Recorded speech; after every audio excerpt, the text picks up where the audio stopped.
Hello and welcome back to another episode of Fully Books, the Hidden Gems author podcast, which Craig Touch, myself, Roland Fume, chat some of the interesting figures and leading lights of this crazy industry of writing and self-publishing. And today we are delighted to have with us Clay Vermulm, who is an author and podcaster of contemporary dark fiction, who has, I believe, a Pokemon on your hat and an X-Wing on your shirt. So, well, I'm more into the X-Wings than the Pokemons, but I'm down for that. How are you doing today, Clay? I'm doing excellent. Thank you so much for having me on the show, and I'm glad you can appreciate all the iconography. Oh, absolutely. Big Star Wars fan here. And Craig has a C3PO behind him as well. So, Clay, we are delighted to have you. Thank you very much for joining us. And of course, we wouldn't be here without the man himself and his C3PO, Craig Touch, the owner and founder of Hidden Gems and an author himself. How are you doing today, Craig? Doing great. Thanks, Roland, and thanks for joining us, Clay. Yeah, well, listen, it's more than C3PO. I got R2D2. I got the Millennium Falcon. I mean, come on.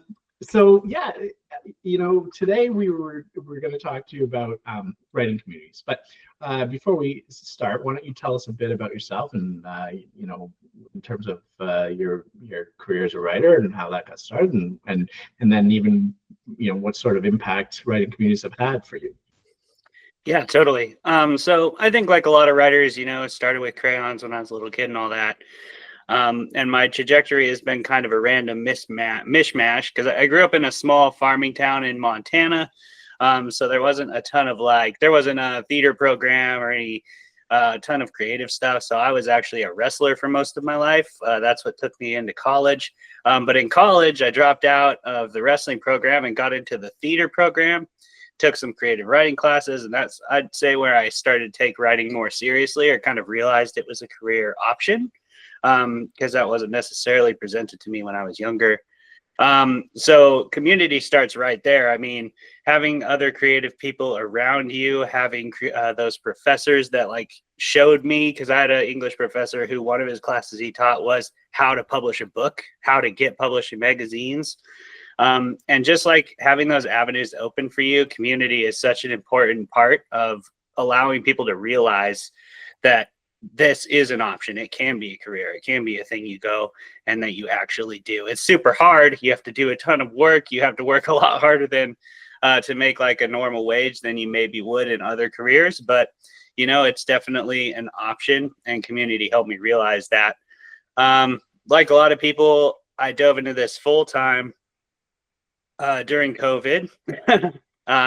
So that's when I kind of said finally, because I've been doing for years, I've been doing freelance creative work kind of randomly. I worked in the Seattle film industry for about 6 to 8 years, taking any gig I could get. I did that full time for a while, got out of that, and decided to go into writing instead because I wanted to tell my own stories, not necessarily tell other people's stories all the time. So that's kind of how I got into writing full time. Was once the pandemic hit, I lost my job, my day job, and I was like, screw it, I'm getting the write-off checks and everything, so I'm going to go ahead and try this for as long as I can. And by the time things kind of went back to normal, I was actually cooking pretty good. Had written my first novella, Crevasse, which is now getting republished on a 3-book deal with Dark Forest Press. And I just sort of dove into everything I could. The first workshop I went to was Cascade Writers, which is a 3-day workshop in Bremerton, Washington. And I'm now the secretary of their board. I volunteered that first time I went to be just whatever. And then I ended up on the board the next year. So yeah, I mean, from there, it kind of just took off because that has always been my path to trying to get into these creative outlets, is just to go to things, meet people, attend everything you can, and just hang out with people, get to know people, be genuine with people, be present. And if you do that, people will see that you care about the genre, that you care about the work, that you care about the craft, and you're not just there to stroke your own ego. And people like that the world over. Every community likes that when you genuinely want to be at the party. So does that answer your question? Yeah, I mean, there's a lot there that, a lot of times when you think about writing communities, You think about these days, you think about, online groups or, different forums. Or that's the first thing that comes to my mind. But like you said, there are so many different ways to become or to immerse yourself in the writing community, conferences, and there's always conferences going on. Every state in the US pretty much has them multiple times, especially in the summer. Even here in Canada, where there's all sorts of conferences. We just had one last month. Being involved in that community, as you said, is super important, because writing is such a solitary thing, right? And if you don't involve yourself in that community, you'll be pretty lonely.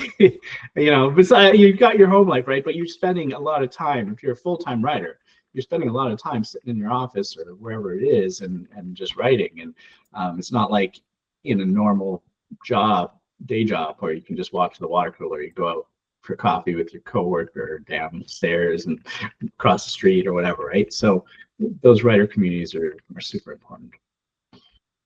Yeah, I agree. So was that how, was it that, because you mentioned not having that support, or at least that the idea that writing was an option when you were younger.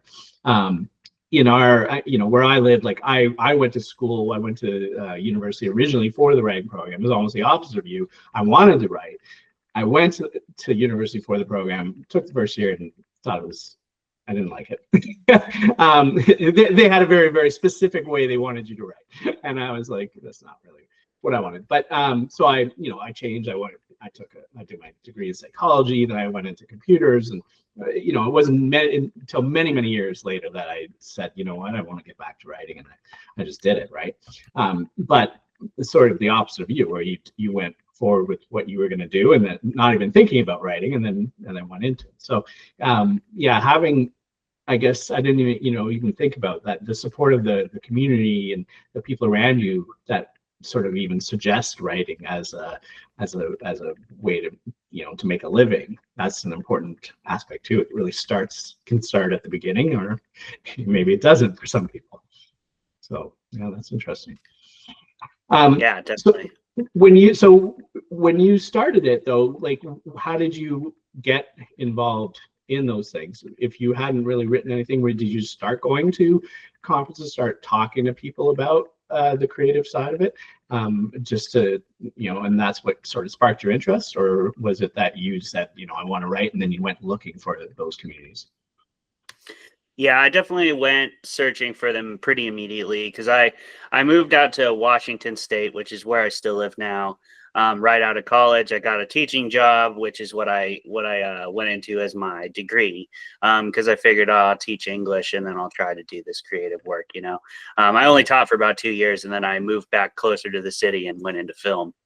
But the first mission, I had done film for a few years by now, so I kind of understood the importance of that creative community, in terms of getting more opportunities to work for real, getting more opportunities to get your work out there and in front of people. I mean, community is kind of everything for that in the creative arts, at least where in my experience it has been.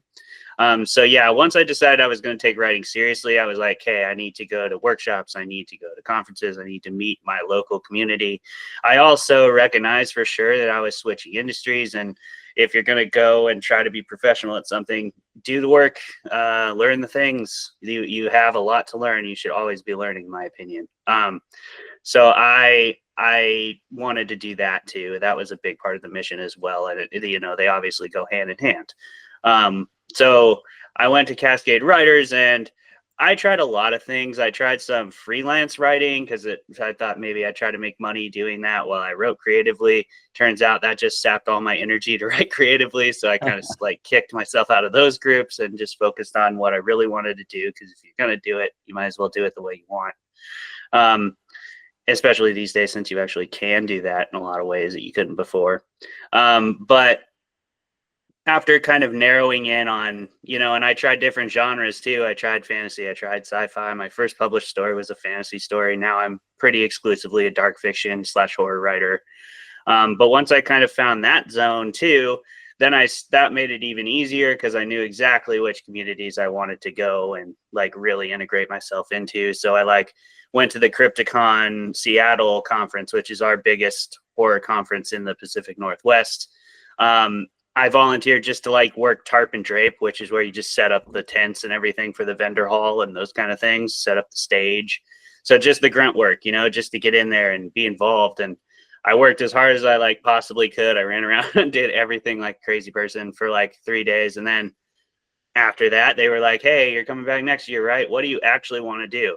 And I was like, I want to bring back the writing contest. So they said, okay, you can try that. So I did. I resurrected the writing contest. I turned it into like an anthology. I invited professional authors and like contracted them for reprint stories to put in the collection so that when people win the contest, they get published next to prose as well.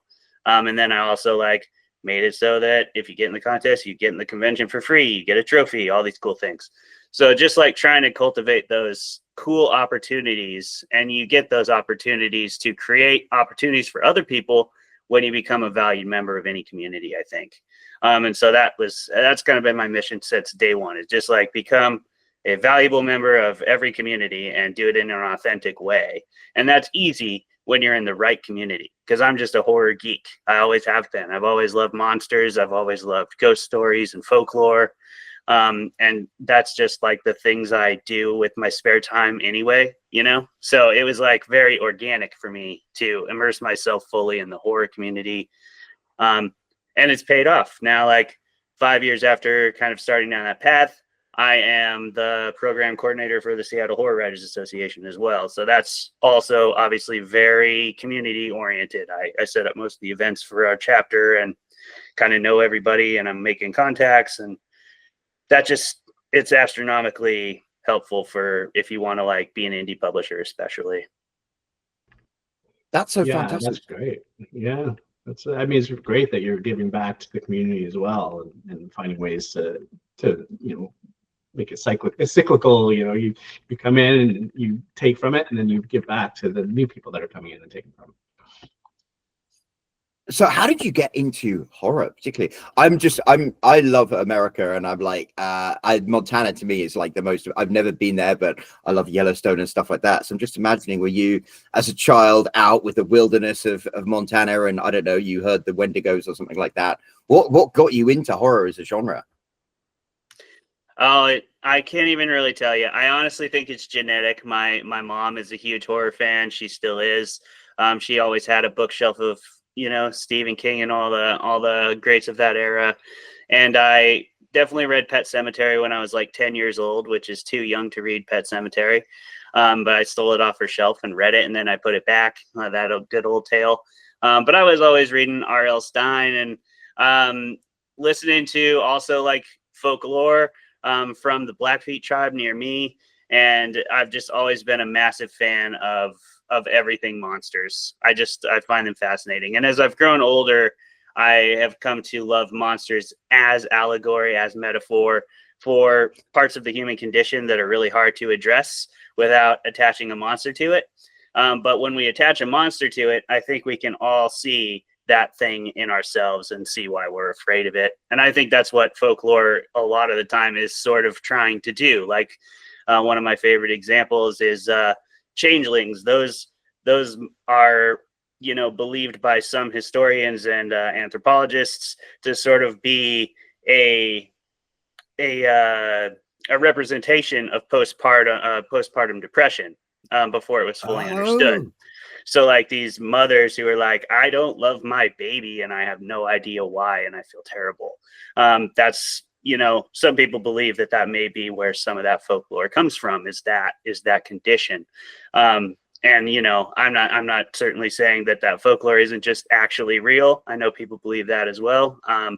But I find those things fascinating, and it's an excellent way you can use horror to heal, use horror to address real world issues, use horror to address the human condition in a way that makes it more accessible for everybody, in my opinion.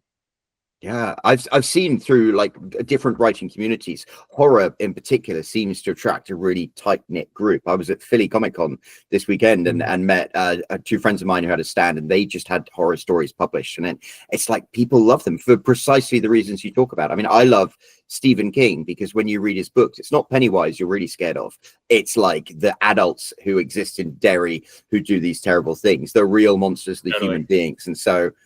Yeah, and that resonates with us. So I find that fascinating. Well, and you're right about that, Roland. And I think that's been helpful for me too. The horror community is very small, very insular, and just incredibly supportive.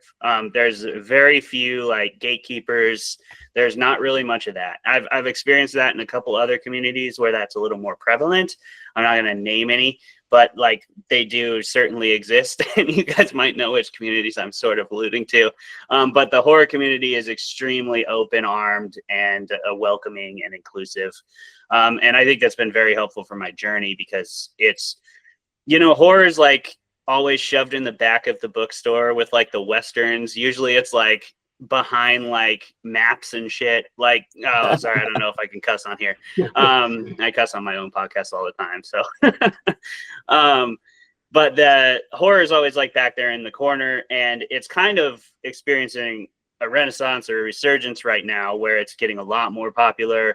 Inclusivity is a big part of that. We're seeing lots of own voices, lots of different voices, bringing different kinds of horror and folklore into the genre that people love. And so that's been really awesome. You're seeing an expansion of more authors, more voices being on the shelves, instead of it just being 3 shelves of Stephen King, 2 shelves of Dean Koontz, and a Shirley Jackson book, and then like whatever local author, wrote a vaguely dark thing from around that area. That's no longer really the case. Now you're seeing my buddy Sam Rebeline and Rachel Harrison out here in the Pacific Northwest, and that's really, really awesome. But that also has created, I think it's created that really open community, because I think horror people love when they don't have to explain to people why they love horror and they can just like geek out about it together. I think all genre people love that, like sci-fi and fantasy people. Like, we just love to geek out with each other. That's what conventions are. That's why they exist, because there's like enough of us and we want to all just have a weekend of doing that. It's like our sports. So it's really, really awesome in that regard too, that I love the horror community. I can't speak highly enough about it. Yeah, I wonder if, self-publishing, I think, has really opened up the door to all these new horror writers, right? Like you said, it was always 2 or 3 main ones, and that's all the traditional publishing was willing to take a chance on, because they probably felt that the horror was too niche. And then, as we've seen with a lot of other genres, as soon as self-publishing came along and people could publish what they want, they found, hey, look, there is a market for this. It was just traditional publishers just didn't want to take that risk. And now we're seeing the growth because of it. So I think that's one of the great things. Then that's part of that is in part to the communities that have grown around those things, and where people discuss what do they want to see in horror, what do they like about horror, and then authors see that, and they can say, hey, look, people want to read this. I'm going to write a book about it. Yeah, absolutely. And horror has always had a big community, but it's always been so film centric. Like, of course, horror films, they sell like crazy. It's kind of funny. Like, horror books are like some of the hardest to sell, but horror films are like the easiest to make and sell in terms of just like dollars and cents and semantics. But it's really cool to see those two communities kind of coming together around the thing they both love at this point, and for literature to be getting a little more of a foothold in the community too. Right. So do you, are you primarily then involved in sort of the horror communities, or even, I mean, the conferences, so are usually a little bit broader, right? But I don't know if you're involved in you try to be involved more in just the horror stuff so that you can support that specific community, or the sort of broader general writing community. I mean, I try to be a part of both. I'm definitely focused very much on horror and, what I just call pretty much dark fiction, because it's not exclusively horror. I also like to write a little bit of like speculative lit fic and stuff like that, and dark sci-fi and dark fantasy I still like to dabble in as well. And I go to lots of the different conferences. I try to be involved in the like PNW writing scene as much as possible. Cascade Writers isn't a horror workshop, but I'm very involved with them. We put on workshops throughout the year, like one-day workshops throughout the year with various pros. We do lots of fantasy and sci-fi. The Seattle area specifically has always had a really strong sci-fi fantasy community. Like, you know, Greg Bear lived out here, Mark Teppa lives out here. And they worked together with like Neil Stevenson for a while. Who's the other one? John Scalzi, he used to be out this way. Nisi Shaw's out here. So there's a bunch of like sci-fi and fantasy people that are reasonably big names. And so Cascade Writers used to be kind of that, and now it's sort of expanded to be a little more open to like romance and horror and stuff like that. I also attend Rainforest Writers every year, which is put on by Patrick Swenson. And that's all genres, but again, because it's this area, it's mostly like sci-fi and fantasy people, and then usually there's one or two weird horror people that kind of come and lurk in the corner. But and we find each other and we talk about horror, and it's always a lot of fun to find your other horror people. But yeah, that's definitely my lane, you know, but I try to be as much in the writing community as a whole as I can. Like two of my biggest inspirations ever are, well, yeah, three of them, I guess, but Johnny B. Truant and Sean Platt. I don't know if you know those guys, but that was like the first book I read about writing when I was like, again, trying to learn and trying to get involved as quickly and as much as possible. That their book, Write, Publish, Repeat. It's full of awesome evergreen advice. Recommend it to everybody. It's really fun audiobook too. Has a great narrator, so it's a great read, great listen. But it's just all about that, like, get in the community, get involved, and then, you know, how to indie publish. It was kind of written during the ebook revolution, so it's some of the advice is dated, but like for the most part, the principles are sound. Like, write, publish, repeat. Like, just do the work. Make sure you put out a good product. Don't put out trash, because that hurts the whole indie genre. That hurts everybody if you put out bad books, bad reputation. But like, if you do the work and you put out a good product, you should just keep on doing that, and eventually it'll probably work out for you, as long as you don't quit. That's the secret to being a successful writer, is just not to quit. Yeah.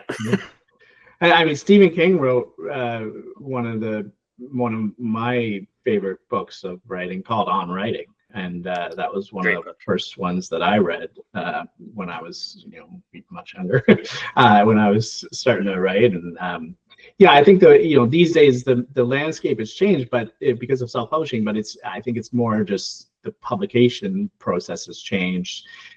Writing itself, I don't know how much of that really has changed, other than we've expanded the genres. But you know, the skills of writing, I don't know, are very much different than they were, you know, 20, 30 years ago. You know, I don't know. Yeah. Not for me anyway. I sort of the same. No, I totally agree. Writing's writing, and honestly, like, genres are just branding, right? That's just packaging at the end of the day. Like, you write the stories you enjoy writing, with the themes you enjoy, the tropes you enjoy, the characters you enjoy. Those are gonna like cross over enough into whatever genre. Mine happen to be mostly horror. They slant that direction no matter what I try to write. So I've just kind of leaned into the skid there. But like, write your story and then brand it when you're done with it. You know, that's one of my favorite lines from that book, Write, Publish, Repeat, is like, when your work is still being worked on, it is art. When it's finished, fully finished and edited, then it's a product, and not before. Which is a great way to look at it. I really like that. Isn't it? I love that. That's how I live my life now. So I just like, it's art until it's done, and then it's a product, and you shouldn't worry about any product shit until, sorry. Can I cuss on here? Listen, I don't care about it. It's YouTube. But if YouTube doesn't care, I don't care. Okay. But yeah, I mean, you know, that's just like, that has totally changed the way I look at the process, because it's basically two separate processes, which is kind of really nice and liberating in my opinion.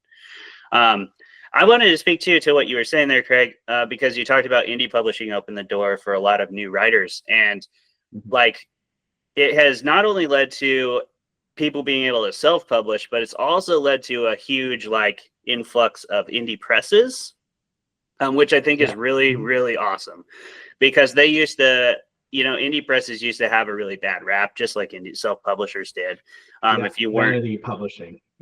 exactly, and that's like a thing, that's still a thing, but that's not what indie presses have to be. And I've met so many awesome indie presses now, and there's so many people like these people that start these presses. They work their butts off.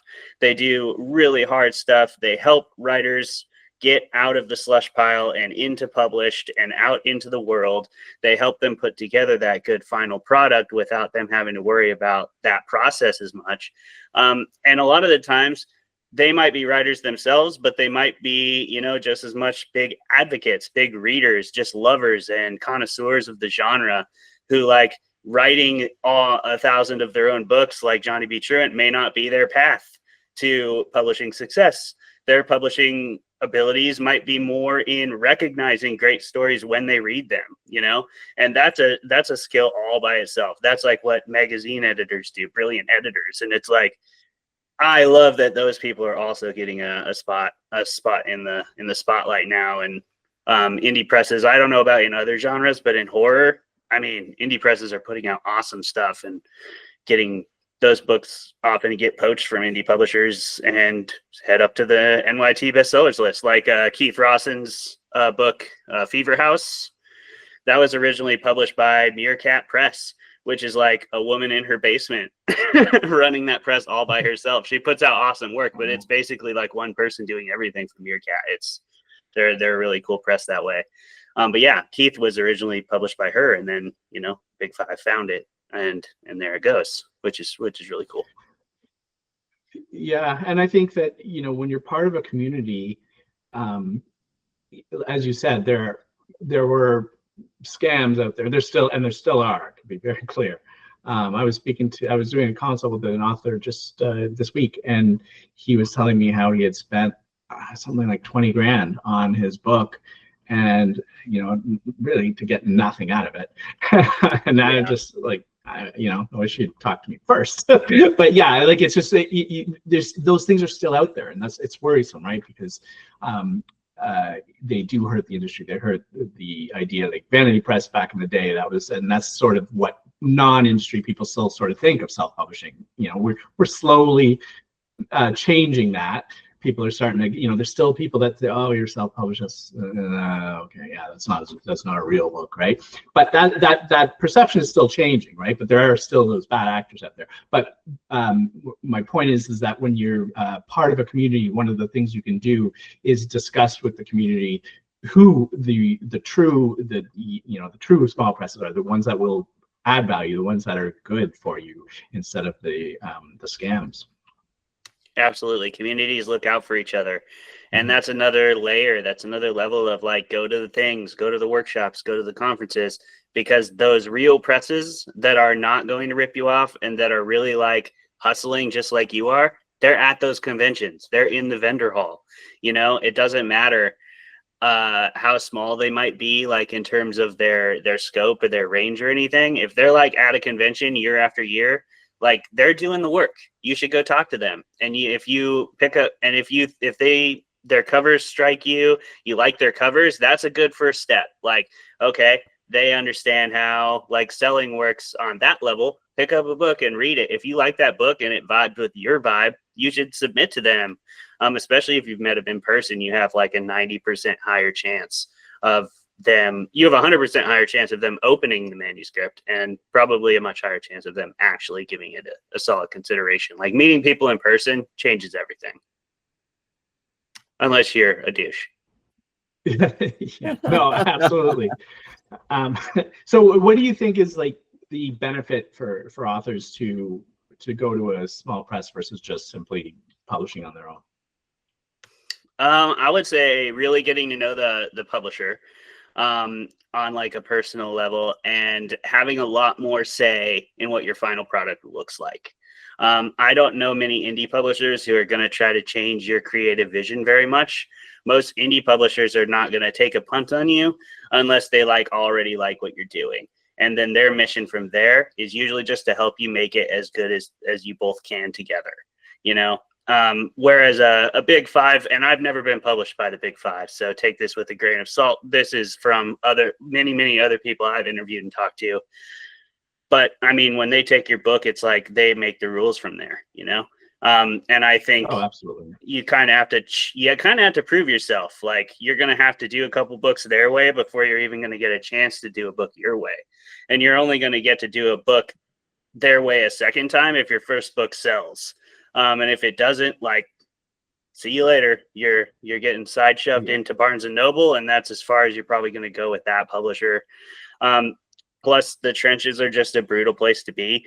I'm in there just like everybody else. I do have book out on sub that I sort of just like, I picked that one to be my sub book because I think it has the best chance, and I'm just not even thinking about it anymore. I just I throw it out to the query trenches, and I hope to get an agent in 3 years or whatever.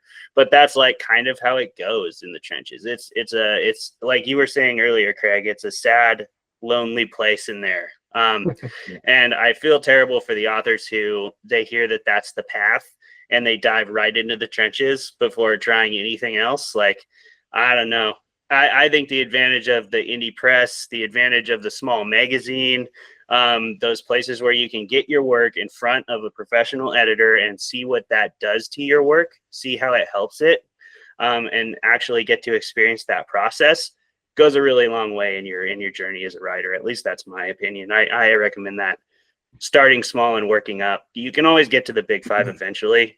And having stuff self-published and whatever isn't really gonna help you get an agent unless it sells a lot. But like, it's still good experience. You're still learning and you're still putting stuff out there. Right, but I'm kind of more curious about the reasoning why, I have my own personal feelings about this, but why you think that, or whether you think that somebody should go to a small press versus just doing everything on their own, right? Is it a matter of, not knowing how to do all the work yourself, or the time involved, or do you think that they are really adding more value because they're taking more from you, right? I mean, not as much as the traditional publishers for sure, right? But as self-publishing, one of the big things is that we've taken back our money, like we get 70% instead of 10% or whatever it is. So, and the small presses obviously take less, than the traditional, but they're still taking more than you can do on your own. But you got to find your own editors. You got to get your own covers done. You got to do all those things, and that's not for everyone for sure. But is that the only reason why somebody should go small press, in your opinion? Oh yeah, okay, I see. I will say a couple things about that. First, I think it's actually hilarious to me, but like how much people's perception of authority on a subject, or like being the actual thing. There's better words for it, and as a writer I should know them, but like people seeing you as an author, their perception of you as an author is everything. Like, it doesn't matter if you've written 6 books or 1 book, but like people perceiving it as a real book, so to speak, like you were talking earlier, Craig, about indie publishing having a hard time with that. That goes a really long way in people like taking you seriously and actually buying your book. And I think a logo, a publisher on there can mean a lot to people, regardless of where that logo really comes from, and that's why people would go to vanity presses in the day, back in the day, or even today. Don't do that. Vanity presses are terrible. Go to a reputable indie publisher. That's a good thing. I think it's because you can form a partnership with people with that knowledge base, as you were saying. You can get a little help with promotion. And if you have a good publisher, it can help you save a lot of money on the production front.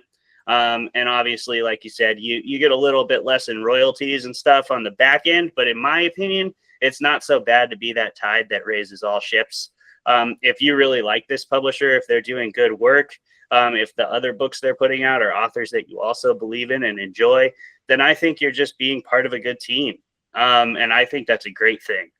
So to me, that's what it is. It's another avenue that someone else who's really good at the genre, at the craft, but maybe in a different way, can also get in there and be a part of the indie scene. And I don't have any problems with that. it's just important that you find people that really match with you, both on the editing and marketing levels when you choose your indie press. And then I think you're in the right territory. You're part of a good team, and that's always good for the whole community. And in a way, it's all, being part of that small press is in itself being part of a community, right? So, like you say, you have the support of their whole team, as opposed to having to do it all yourself, which goes back to, the loneliness of being a writer, the idea that you have to know everything. You have to be an expert in everything, or you have to be willing to do the research. But when and a lot of that research, even when you are self-publishing, is going into a community and saying to people, hey, what do I need to do to publish? Okay, and then you'll get that checklist. Oh, I got to get a cover done, and where should I get a cover done? And then you ask the community, hey, where did you guys get your covers done? But when you're part of a small press, you have that sort of almost like it's like a little sub-community of people that are specifically, focused around your book and hopefully your genre, and so they're really, really honed in on what you need to succeed. Yeah, and if I see somebody that I respect and appreciate, again, just in the craft, doing the work, I want to be a part of helping them do that. That's what I see as my role in the community, is like, the community's been good to me. I want to give back and proliferate that goodness everywhere I can, in any way I can.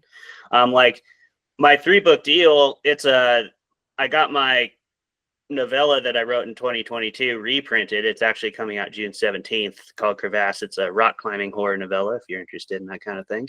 Oh, that's an interesting angle. Yeah, it's going to be a lot of fun. Takes place in Washington State, at a real mountain range where per capita the most people go missing in the Cascade Range every year. That's where it takes place. But it's I love that book. It's my first finished novella, so I'm very, very happy, proud of it. And again, that was a benefit of the small press. It gives you an opportunity to get a consistent cover branding design, and to do kind of a retake at it, which is nice when you wrote a book in 2022 and now you've been writing for 3 more years and you have a lot more experience. And there's plenty of things I wanted to change or fix in that book. So having it reprinted at a small press is really beneficial in terms of getting another pass at it, which you don't always do once you release something into the world. But yeah, just be the rising tide that floats all ships. I think that's important as indie authors, especially. And if you want to be an indie author, I am by no means crapping on that. That's an awesome route as well. And I know some amazing indie authors. One of my favorites is Jessie Quack. But she's done both, she's hybrids, but she started as indie, but now she's been published at Fairwood and a few other places as well. So if you publish enough things as an indie author, there's a good chance an indie press is gonna notice and gonna be like, hey, can we have one of those books? Which is right, cool. and it is, but my issue with that sometimes is, if you're successful doing it on your own anyways, what are they going to bring to the table at that point, aside from being able to say you have a published book from a publisher, which again I do see there is value in that, and absolutely it's a perception thing, like you said. A lot of people look for that, and of course you could just create your own publishing company just so you can put something in that line. But because most of the time, I mean, have I heard of most of the small presses? If I see a book and it's published by whatever small press, I haven't heard of them, and I'm unlikely to go looking them up. Do I care? Not really. But so, because we talked to another author very recently, and they were saying, actually, yeah, I think it was Lauren Rowland, where she said that she had interest in her book from a publisher, but then they said, but we want you to go self-publish it first, show us that you can sell a bunch of copies, and then we'll take you on. And I'm like, I don't really understand. I know you could see that is something that more and more publishers seem to be going into, but it's like, well, if I'm doing that, why do I need you? What are you bringing to the table? It's like all those dating things. It's like, okay, I know what I'm bringing to the table. What are you bringing to the table? And a lot of publishers don't have a lot to offer these days when you first start being successful as a self-published author. No, very true. And I don't really see why you would necessarily do that. that doesn't make a lot of sense to me. If you're doing good on your own, just like keep doing that, unless they're going to pay you a fat advance. But even then, you got to earn it Right. out, and then you don't got your royalties for a while. So if you're already making money on your own royalties, just keep that thing going. You've already earned out, my guy. Like, keep going. Yeah. I mean, it could be that it opens up other opportunities. Andy Weir, The Martian was self-published and then became a movie, and I think a traditional publisher picked it up. And I don't know. Maybe Roland, you might know the order of operations, that whether or not it was self-published, then traditionally, then he got the movie deal, or movie deal, and then traditionally. I don't know, but it could open doors that way, I guess. But I'm still always wary about it.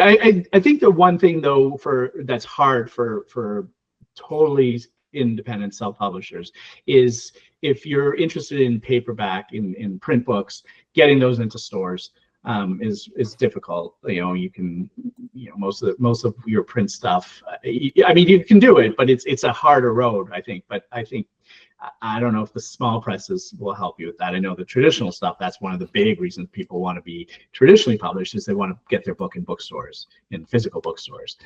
Whereas I don't know if that's a small press thing or not, but it's tougher for regular, completely self-published people.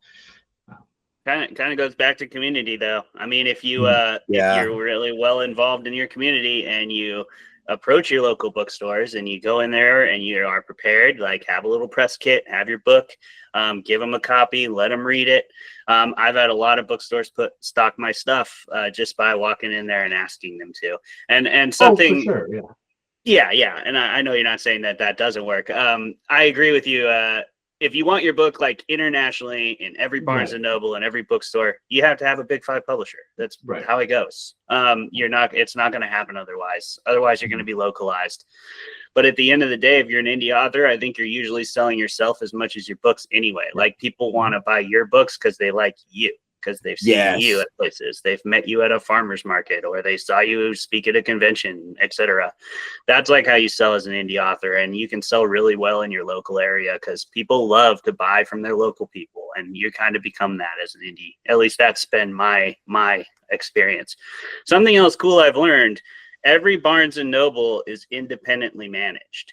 So if you go into your local Barnes and Noble and you will become a part of that community, like, there's usually really good opportunities to sign books, to read things at Barnes and Noble. And every single Barnes and Noble has a different manager who has some pretty big say in what they can put on their shelves. So just keep that in mind too. You can get in your local Barnes and Noble like way easier than you think. That's great. Yeah, we talked to somebody a long time ago on the podcast who they got their book into Costco for that same way. Yeah. They just went into a Costco and they're like, hey, I have this book. And they're like, okay, give us, 100 copies or whatever. And they put them out there. So yeah, it's always interesting to hear what you can do just by asking, just by, getting out there. And some things that you think are gate kept aren't as bad as you think if you actually just take the chance. Now I was going to say, we're approaching the top of the hour, but you look like you had another question. So I'm just I was just the last thing I was wondering about is whether or not you are part of any, online communities, or if you're more just, you like to get out there in person and go to conferences and stuff. But, there's a lot of people, depending on where they live and their budget, they can't really travel as much. The conferences are few and far between in certain areas. I know here there's one or two, like in my area, there's not that many. So a lot of people turn to sort of that online world. Is there, how much time do you spend in online communities? And do you have any that you think are worth checking out? Yeah, I don't spend a ton in online communities. I'm sort of a habitual lurker in there. I'm not great at talking to people online, to be honest. But I am in a couple of Discords. I'm in the Howl Society, which is HOWL, all caps, and it's like, I don't remember what it stands for, but it's a horror writers and readers book club essentially, and it's a great community. It's huge. They put out a regular anthology. There's lots of really established and awesome horror writers in there, and they always all go to StokerCon. So which if you don't know StokerCon, it's the biggest horror convention in the country. It's where we present the Bram Stoker Awards as the HWA, Horror Writers Association. So also just the HWA has a big online Discord. So if you're a horror author, you can pop in there. You can join your local chapter as a supporting member for free. And then you usually will get hooked up with your chapter heads and everything. So they're always doing events and stuff. At least that's how we do it in Seattle. So I'm a part of those couple. And then I'm an associate editor at Grendel Press, which is a small press in the Midwest. And I've actually never met any of them because they're really far away from me. So that's like an online community for me. But that's been awesome. I mean, I volunteered for them for years, Slush Reader. And then I just got published in their latest anthology with a short story. And now I have an imprint with them that's like an audio imprint. It's basically a podcast where I read scary stories, but it's also kind of an imprint because we take submissions and publish online zine as well. So yeah, all those things can definitely pay off. But yeah, just to answer your specific question, I guess I'm pretty much just in the HWA, Cascade Writers, and Howl Society would be my 3 online communities, because HWA and Cascade are always putting on hybrid one-day workshops as well. So you can like watch our workshops for free online if you can't make it in person. Fantastic. Oh, well, that's great. That's going to be really useful for people listening to that. So we can't thank you enough for sharing that. Now, unfortunately, we're running to the top of the hour. So I would love it, Clay, if you could tell everyone where they can find some of your stories, your books. You mentioned you don't just write horror, you also write sort of speculative fiction and. Yeah, yep. I mostly write horror, but I have some dark literary fiction. I have a couple published like fantasy stories, and I'm out in the market on a sci-fi one right now. So I have a few other things. Mostly it's horror or dark fiction, mostly supernatural in theme. So you can find me at clayvermulmfiction.com, www.clayvermulmfiction.com. And then you can also find my imprint, my indie imprint that I have with Tamara K. Selman called Beneath the Rain Shadow. We're on Patreon at Beneath the Rain Shadow. And then I'm also on Substack, Clay Vermulm Fiction Horror. And that's where my newsletter is. So if you want to join my newsletter, I do monthly horror movie and book recommendations and updates once monthly. And then I also release a podcast episode from my podcast Fermented Fiction every week. And on that one, that's a fun podcast. It's a debate game show. We roll 2 D20s. Whoever rolls high has to defend whatever movie, book, or show we're talking about. Whoever rolls low has to attack it, regardless of what you actually think. And then I love that. That's great. Yeah. Thank you. Yeah, and then we talk about what we actually think for most of the show and drink beer. So it's fun. Come join us there if you like as well. You have me at drinking beer. Fiction. What's that? Yeah, you have me at drinking beer. Yeah, there you go. So we're on YouTube. You just have to make sure everyone has read the books, though, right? Or they? We do spoil it. So if you haven't read the book or watched the movie or watched the show, do that first. Or if you're one of those crazy people that doesn't mind having something spoiled and then going to watch it anyway, you could just come join us whenever. But yeah, we have awesome industry guests on every episode, so our guests debate with us. So our mission is kind of like, oh yeah, if your favorite author's on the show, come have a beer with them is kind of the vibe. So yeah, if you like that idea, you can also find me YouTube, Fermented Fiction. Fantastic. Well, we will pop a link down below so you can go and check that out if it sounds interesting, which it should, because it sounds very interesting to me. And so please scroll down there, check it out, see everything that Clay has been talking about. And while you're down there, there's that big empty comment section. So why don't you leave Clay a comment and let him know how much you have appreciated everything that he has shared with us today. There's also that like button, that subscribe button, and there's even a little bell icon that you can double tap to get notified every time there is a new episode of Fully Booked, which of course there will be next week, same time, same channel. So thank you very much, Clay, and until then, cheerio.